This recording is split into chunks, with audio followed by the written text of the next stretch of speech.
Hey guys, welcome back to another video here on the channel. I just got done filming the most expensive trim level of the all-new 2025 Chevy Equinox, and now we're going to go to the opposite end of the spectrum, and this one happens to be the cheapest LT front-wheel drive that you can currently purchase from your local dealership at the start of production at just over $31,000.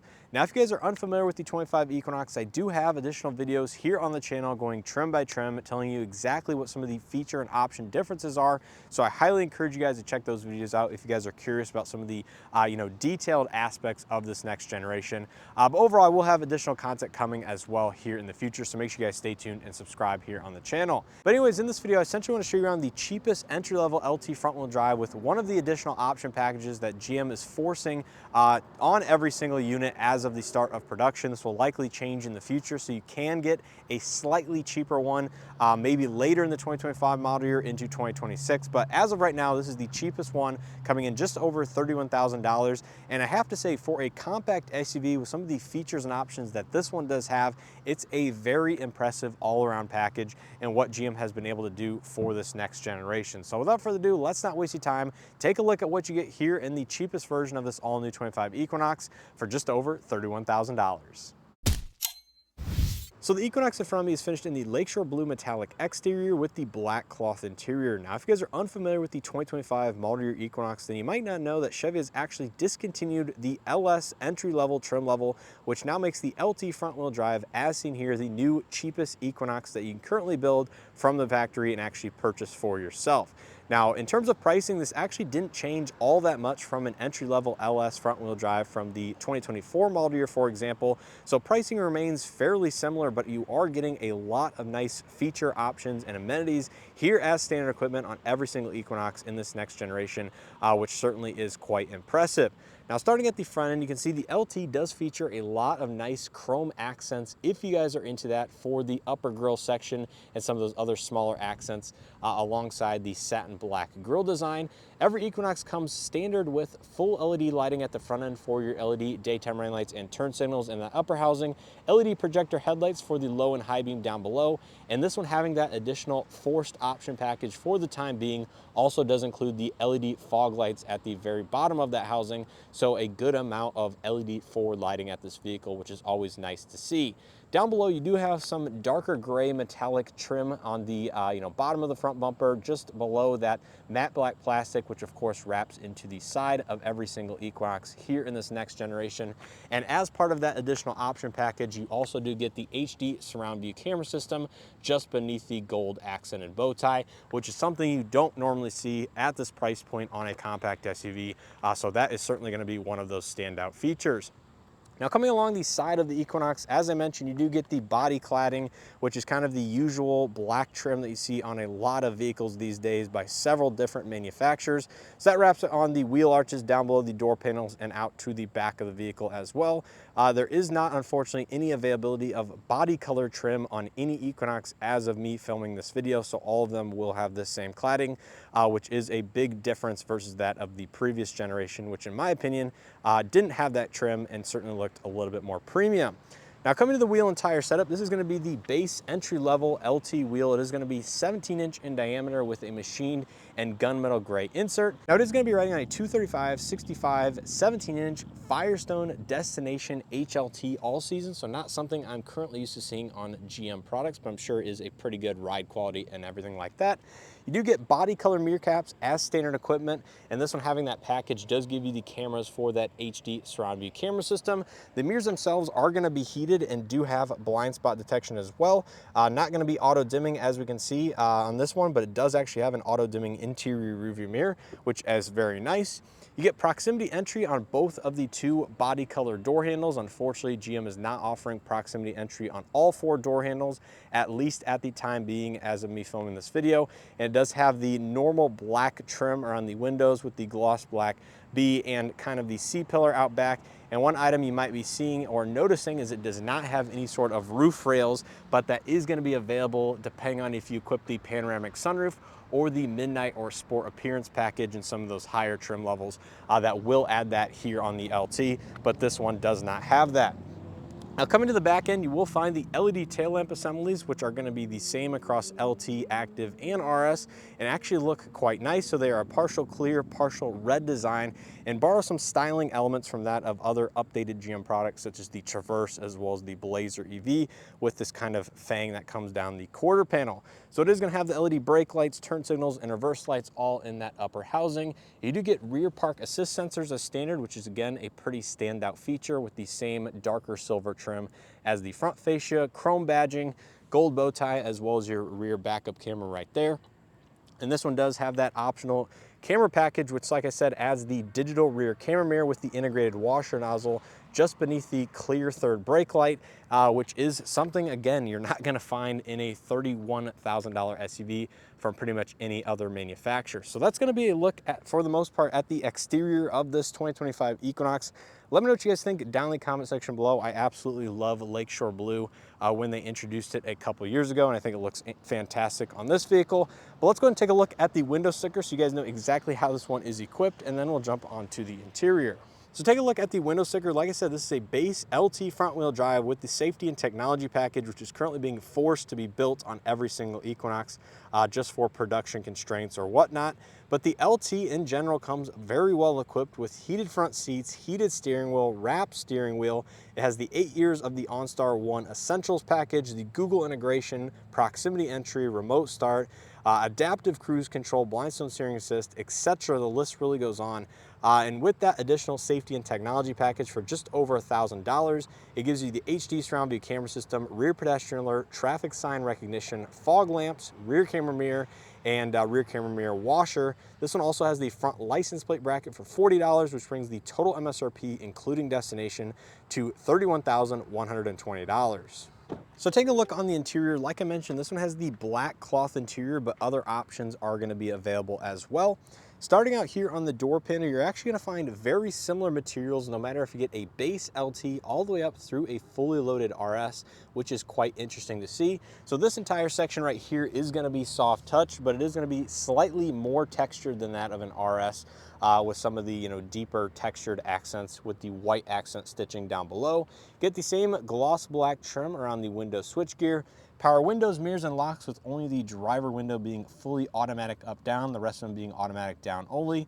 No power folding side mirrors, no memory seats, but it does have the lock and unlock, silver accent door handle pull, good amount of lower door storage, which is the standard 6-speaker audio system, as Chevy currently does not offer a premium audio system on any Equinox, which is a little bit of a bummer.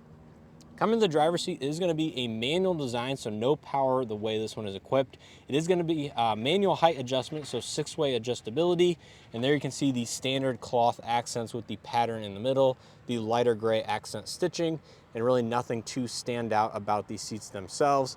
But looking at the dashboard, this is going to be where the biggest changes do occur. So here in the interior of the Equinox, you'll find some carryover design language and technology from some other recently updated GM products, but certainly some unique design language as well. In front of the driver, you're going to find the standard 11-inch digital and partially configurable gauge cluster that is going to be controlled here on the right side of the steering wheel, as well through the infotainment system. Now, if you've seen some of my other videos here on the channel or are familiar with GM products, then this will likely be very familiar to you. You have your tachometer on the outside, digital speed readout in the middle. You can configure some of these left and right side pages on the main infotainment screen. Make sure to check out that video I have here on the channel. Pressing that steering wheel button will cycle through some of the pages. So you have your Google Maps integration with your digital speed readout. One more time gives you your driver assistance and some of the other safety technologies. And then finally, you have a clean screen, which displays basically just your digital speed readout, traffic sign recognition, cruise control, stuff like that. And then finally, it will bring you back to your tachometer, kind of your main screen, if you will. Coming back to the steering wheel, this is going to be the wrapped heated steering wheel. It is not the flat bottom design you'll find on the RS, but that is going to be still a very nice, thicker steering wheel. Heated steering wheel buttons found on the right side. On the left, you have your driver assistance, adaptive cruise control, some of your lane keeping assist systems. And on the right, you have your digital gauge cluster, heated steering wheel, audio, Bluetooth, and some of the other shortcuts for the infotainment system in and of itself.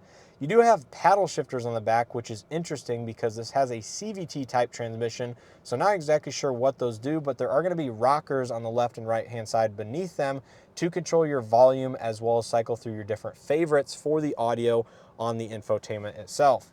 Coming to the left of the steering wheel, you have your parking brake, engine stop start on off, vehicle hold, and then you gauge dimming as well as your interior light dimming. The vent design is going to be pretty much identical to that of other trim levels of the Equinox and recently updated GM products. They've been using this across their entry-level Trax, the Traverse, some of their other vehicles, and you can see this one just has a kind of plain black and silver design, but the overall actual vent in and of itself is going to be identical. It certainly has a lot of functionality. It does feel a little bit cheap in some regards, but in other aspects, including how it looks very premium. So I don't really mind the design. It actually feels very nice in the hand, and overall just changes which accent color throughout the Equinox lineup you do get. In front of the driver, you're gonna find the red LED lights that do project up onto the glass for the forward collision alert and some of the other driver assistance technologies. And then coming over here to the infotainment system, this is gonna be the 11.3-inch infotainment with wireless Android Auto, Apple CarPlay, Google integration, Amazon Alexa. The list really goes on. I do have videos going over this in a little bit more detail. You have your dedicated power and volume knob up here. Your headlight controls, for example, are going to be controlled on the screen itself, just like that of other recently new GM products. You have your Google integration, Wi-Fi hotspot. You can implement your phone and other aspects to get a little bit more functionality out of it. But overall, pretty easy to use, pretty simplistic. There is some customization that you can do. And overall, it is pretty nice. But I will say there are a couple aspects that are a little bit glitchy from time to time. Beneath the screen, you have 2 AC vents. This vehicle does not have automatic climate control at all, so it's going to be a single zone manual climate control, but it does have 3-stage heated seats as standard, which is very, very nice. Below that, you have 1 USB-A, 1 USB-C port. Good amount of storage in this cubby. This does not have the wireless charging pad option, so this will normally be where that's located, but still a very, very nice regular phone holder, if you will. 2 fairly large cup holders, a little bit of additional storage space, and this is going to be the regular proximity key fob you'll see with built-in remote start, but no power tailgate, as this vehicle does not come equipped with it. And you have the same soft touch textured accent as the door panel here on the center armrest lid, with a good amount of storage inside, although no ports or lights that I can see, and just that small tray that may be good for change or other small items right there. And then coming up top, you do have the black accented headliner. Actually is fairly soft with your microphones for the active noise cancellation. There's your vanity illumination. This vehicle does have that technology package, which includes the digital rear camera mirror. Does not include HomeLink, but is going to be auto dimming if you use the regular mirror and don't like the digital aspect. Overhead LED lighting, OnStar, SOS, passenger airbag. And this vehicle, unfortunately, does not have the integrated sunglasses holder, despite it actually looking like it does and having the actual cutout. There's no symbol right here, and obviously it does not function. But that is going to be available in some of those more equipped LTs and certainly those higher trim levels. So that is going to be a look at the interior. This one does not have the panoramic sunroof either, but overall pretty nice interior amenities, including some of these soft touch materials across the dash. The overall design language, and certainly going to be the technology is going to be an upgrade. So take a look at the back seat. Most of the materials are pretty much going to carry through from the front, which is great to see. So the door panel has the same large soft touch textured section as the front with the accent stitching. There's your power window, silver accent door handle pull with a good amount of storage down below. Cloth seats are going to be identical with the exact same pattern as well. And then stepping inside, the step-in height is something that is going to be extremely easy given the large door opening, the ride height, and the amount of actual second row legroom. There's going to be a quick look at the front dashboard. And then out back, you have some nice amenities, including rear AC vents, 2 USB-C charge ports with a small storage cubby down below. Now, just to note, if you get an Equinox with the heated rear seats, say an Active or an RS, the heated seat buttons move up here and the USB-C ports move way down there at the bottom, which I don't particularly like, but I did show that in one of my side-by-side comparison videos, which I'll go ahead and put a card up in the corner, but that is an interesting deal where I think it actually is better in the lower equipped models, given the USB ports are more accessible, but that's kind of a trade-off if you want the heated rear seats. Mat pockets on both of the 2 front seats. You do still get a center armrest with 2 integrated cup holders, which is great to see. Seats do fold down 60-40 split, but do not recline, so they are kind of fixed in place, only have one position where they stay, which is okay because they do have a good amount of slope or slant to the seat back itself. but would be nice to see some reclining function. Overhead LED lighting, grab handles, and the rear space inside the Equinox is one of the strong suits, I have to say, where I still have, 5-6 inches behind my rough driving position, plenty of foot room down below, and headroom is not going to be an issue, especially if you don't get the sunroof. But even with the sunroof, it is going to be a very impressive amount of second row, passenger and or cargo volume. Now take a look at the cargo area behind the second row. Like I mentioned, unfortunately, this vehicle as equipped does not come with the power liftgate, but that will be included with some of the additional packages. And behind the second row, you're gonna find a very good amount of cargo space, either with the seats up or with them folded down.